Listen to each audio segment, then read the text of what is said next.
Ojo, súper importante, Winter ABC ya te informa, aquí te informan sobre próximas inscripciones, pago renta ciudadana, todo lo que necesiten saber, próximos pagos 2024, no olviden, aquí te dejamos toda fuente de información. Lo que plantea el gobierno es la creación del Registro Universal de Ingresos en reemplazo de la estratificación socioeconómica. El doctor Horacio Coral es el director de Desarrollo Social del Departamento Nacional de Planeación de Colombia. Doctor Coral, buenos días. Hola, muy buenos días a todas y todos. Muchísimas gracias por la invitación. ¿Cómo funcionaría? ¿Cuál es la idea que pretende el gobierno con el Registro Universal de Ingresos?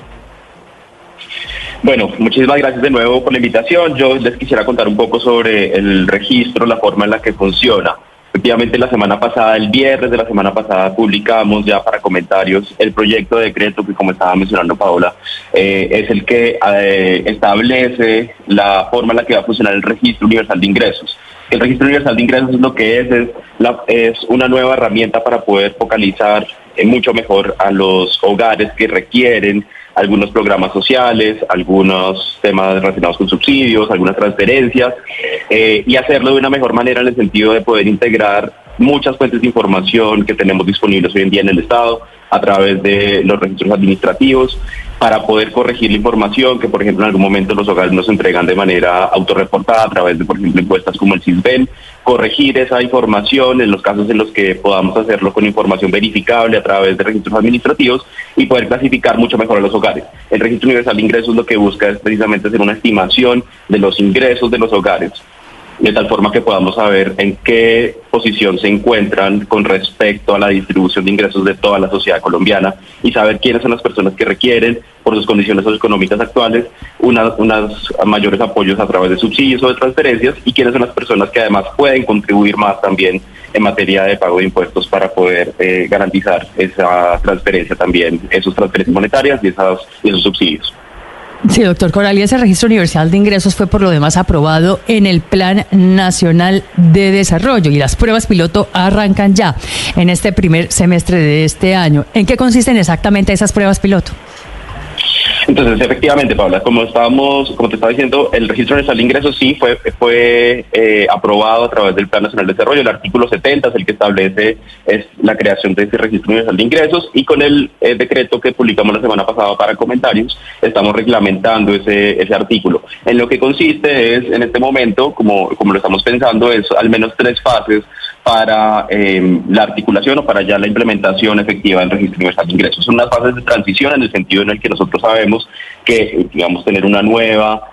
metodología para la identificación de los hogares que requieren este tipo de subsidios o de transferencias, y establecerlo como el único instrumento de focalización, pues puede generar algunos traumatismos. Por eso estamos pensando en unas fases de transición. Son, digamos, 3 fases en este momento. Una fase de acondicionamiento, en la cual nosotros, desde Planeación Nacional, con el apoyo también obviamente de otras entidades del Estado, del Gobierno Nacional y de las entidades territoriales, vamos a hacer unas pruebas para poder identificar la calidad de la información que tenemos en este momento en el Registro Social de Hogares, que es, digamos, la fuente de información para el Registro Universal de Ingresos. Ahí vamos entonces a verificar toda la información que tenemos en materia del CISBEN, el de los registros administrativos, y luego de eso vamos a pasar a una segunda fase, que es la fase de desarrollo metodológico, en la cual empezamos a hacer las pruebas, como tú mencionabas, algunos pilotos, para poder identificar en algunas ciudades que vamos a escoger también este año para ver en dónde podemos hacer eso, la manera adecuada de aproximarnos a la estimación de los ingresos de todos los hogares. De esa manera, cuando empecemos a hacer el piloto en nuestra fase de desarrollo metodológico, vamos entonces a verificar cuáles son los errores que estamos cometiendo, para corregirlos y para acercarnos lo mejor posible a esa información que tenemos de los hogares. Y finalmente, una fase de implementación que empezará a más tardar en el primer semestre del 2026, en la cual ya vamos a extender la realización de este Registro Universal de Ingresos, la implementación del Registro Universal de Ingresos como único instrumento de focalización de la política social, para garantizar entonces, como lo decíamos, que el gasto público social sea mucho más eficiente, para garantizar que las personas que más lo requieren pues reciban sus ingresos. Claro, ¿significa eso que se acaban definitivamente encuestas para medir la situación de los hogares como el CISBEN o como Familias en Acción, que eran por lo demás puerta de entrada a programas importantes como Mi Casa Ya? No, el CISBEN, eso es importante también decirlo porque lo hemos estado comentando en las últimas semanas, en los últimos meses también un poco cuando ya empezamos a ver la implementación del registro social de hogares. El CISBEN como tal no se va a acabar. El CISBEN es un instrumento, es un sistema de información que permite recoger a través de unas encuestas la información de los hogares. Este tipo de encuestas y esta manera de aproximarnos a unas condiciones socioeconómicas de los hogares no se van a acabar, van a seguir estando bajo la responsabilidad de las entidades territoriales, bajo la supervisión, por supuesto, del Departamento Nacional de Planeación, y vamos a continuar haciéndolas porque esta es la información autorreportada de los hogares. Lo que vamos a hacer con esto es que vamos a mejorar y enriquecer la información del CISBEN a través de registros administrativos para corregir algunos errores que se puedan presentar en el momento en el que se reporta la información. Y finalmente, este tipo de información, la del CISBEN y la del registro social de hogares, se va a alimentar el registro universal de ingresos, que lo que esperamos, como tú lo decías, Paola, es que desde el 2026 podamos empezar a hacer una transición para que podamos tener un instrumento que reemplace los estratos que tenemos en este momento, porque los estratos cometen muchos errores de inclusión y exclusión, que es la manera técnica en la que nosotros llamamos eso que ustedes están mencionando, de personas que viven en estrato 6 y que de pronto no tienen los ingresos, o en estratos 5 y 4, o personas que viven en estratos 1, 2 y 3, que por las condiciones socioeconómicas que tienen deberían estar contribuyendo y no recibiendo los subsidios de servicios públicos domiciliarios.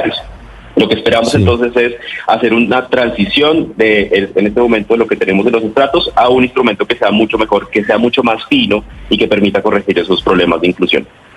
Sí. Quiere decir, doctor Coral, que para efectos adicionales a los de los subsidios, que tiene muchos, la estratificación socioeconómica actual en Colombia, estrato 1, 2, 3, 4, 5, 6 y comercial, estarían vigentes incluso hasta el 26. ¿Y en qué esquema están pensando? ¿Cuál sería la modificación o cuál sería el nuevo modelo? Sí, entonces como estamos pensando, obviamente los estratos van a seguir funcionando, vamos a tener que hacer todas las pruebas, es una transición muy cuidadosa que queremos hacer desde el Departamento Nacional de Planeación para identificar esas cosas que estamos viendo en materia de los errores de inclusión y exclusión que cometen los estratos socioeconómicos, que en este momento se utilizan principalmente para hacer esos subsidios o para asignar esos subsidios a los servicios públicos domiciliarios. Principalmente, aunque también hay otras transferencias, otros programas que se basan en esa clasificación, que como decimos, tiene muchos errores por lo que sabemos. Así que lo que esperamos es reemplazarlo por un sistema de información que sea similar a lo que actualmente tenemos con el CISBEN, por ejemplo, un sistema de información que clasifique a los hogares en unas categorías mucho más finas, y que permita identificar esas posibles diferencias muy pequeñas que existen también entre los hogares. Por ejemplo, que estamos en este momento, por ejemplo, en el CISBEN tenemos una categoría A, que sabemos que son los pobres extremos, que en este momento tenemos 4 subcategorías en esa, que nos permiten identificar también esas diferencias en la pobreza extrema, que van desde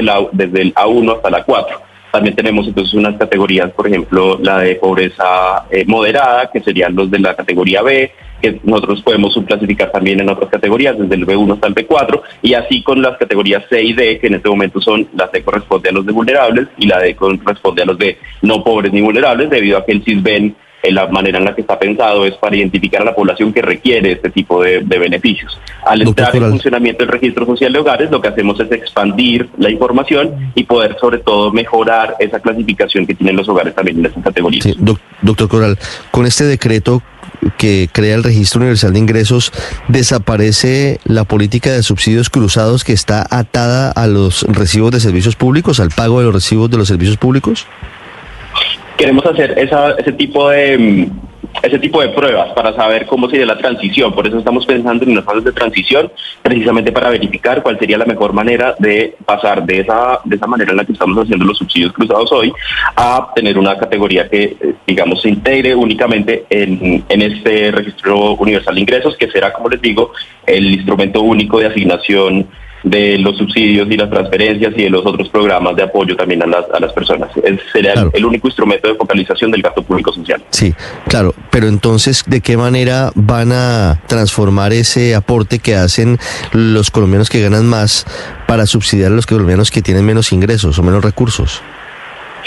Lo que queremos precisamente es entonces identificar esos hogares a través de sus condiciones socioeconómicas, porque en este momento cómo funciona lo de los estratos, y ya lo mencionaban ustedes previamente, es que se basa únicamente en las condiciones de la vivienda. Obviamente hay otras condiciones que se tienen en cuenta, eso digamos es un proceso bastante complejo también que está asignado a otras entidades, pero básicamente funciona es identificando las condiciones de la vivienda, y de esa manera es que entonces se asume que las personas que viven en una vivienda con ciertas condiciones tienen ciertas también condiciones socioeconómicas. Lo que queremos pasar es de esa situación hoy en día en la que el subsidio lo recibe la persona por la vivienda en la que habita, para que pase a recibirlo por sus condiciones socioeconómicas y no por la vivienda en la que habita, dado que pues, no, lo entiendo. Todo eso está bien y lo entiendo, doctor Coral, pero la pregunta es, hoy hay una sobretasa al pago de subsidio, al pago de servicios públicos, perdóneme, para los estratos 4, 5 y 6. Y con eso se ayuda a subsidiar a los estratos 1 y 2 sobre todo. Si desaparece toda la estructura que hoy permite esa solidaridad que hay entre quienes más tienen y más ganan con quienes menos tienen y menos ganan, ¿cómo se va a convertir, cómo se va a transformar esa política? ¿O finalmente dejan de darse esos subsidios? No, por supuesto que no. Lo que queremos es mejorar esa forma en la que se hace esa transferencia, digámoslo, de ingresos de unos a otros. Y lo que vamos a hacer es, por las condiciones socioeconómicas de los hogares, como les comentaba, las personas que tienen los mayores ingresos, y conocemos también sus condiciones en términos de educación, del empleo que tienen, poder